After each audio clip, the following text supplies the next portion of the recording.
prepper experts would have you believe that you can bug in, that you can simply stand by in an urban environment and survive in a shit hits the fan scenario. The experts will tell you that if you have enough food and water, guns and bullets, that you can simply stand by and be the biggest badass on the block. I'm here to tell you, I've been in urban survival situations, and it is not possible. But don't take my word for it. Let's break it down. In this video, we're not going to talk about how quickly things could get bad. We'll save that for next time. Let's just start our scenario the moment that Costco closes. Maybe Costco closes because they're out of supplies. Maybe it's because the customers got unruly. Maybe it's just because their credit card machines quit working. Whatever, let's just say that the day Costco closes is day one. Remember, we live in America. If we lived just about anywhere in the third world and Costco closed, we would just head home and start growing cabbage or corn in the front yard, like our family had been doing for hundreds of years. It'd be a significant speed bump, but hardly anyone would die. In the USA, there's no way we could grow enough of anything in our yards, with water that would soon stop coming out the faucet to feed a preschooler, much less a family.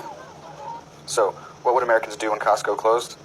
Most families have less than 6 days of food on hand at any given time, and most of that is stuff they don't want to eat in the first place.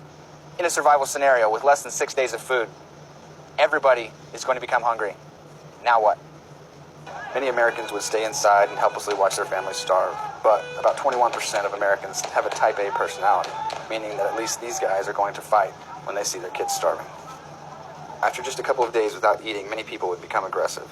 Somewhere between days 2 and 10, certain Americans are virtually guaranteed to go on the offensive to feed their families, looting homes, businesses, and basically taking supplies wherever they are by any means necessary. Let's make a partial list. 21% of people are type A and will definitely fight to survive. And another 8% of cases, type B, C, and D personalities, are married to type A's. That's about 29% of your neighbors now aggressively looking for supplies. Then another 3% of your city are recent felons, violent offenders, gang members, and the like. Day one, you can count on these guys to go to work looking for the advantage. On top of that, we have another 26% of our population who are mentally unstable, and many of them violent, when exposed to desperate situations without the proper medications. If just a quarter of those guys go aggressive, that leaves us with about 38% of your neighbors actively hunting for food, water, and anything else they could use. The stores would be empty by day 3, so going house to house would be the only remaining alternative. Some may leave town, but then others will arrive or return, only increasing the level of desperation. Hurricane Katrina, the LA riots, Haiti, we've seen this very thing happen, even in the US. It is the only predictable response from people who have absolutely no means of producing their own food, but who still have hungry families.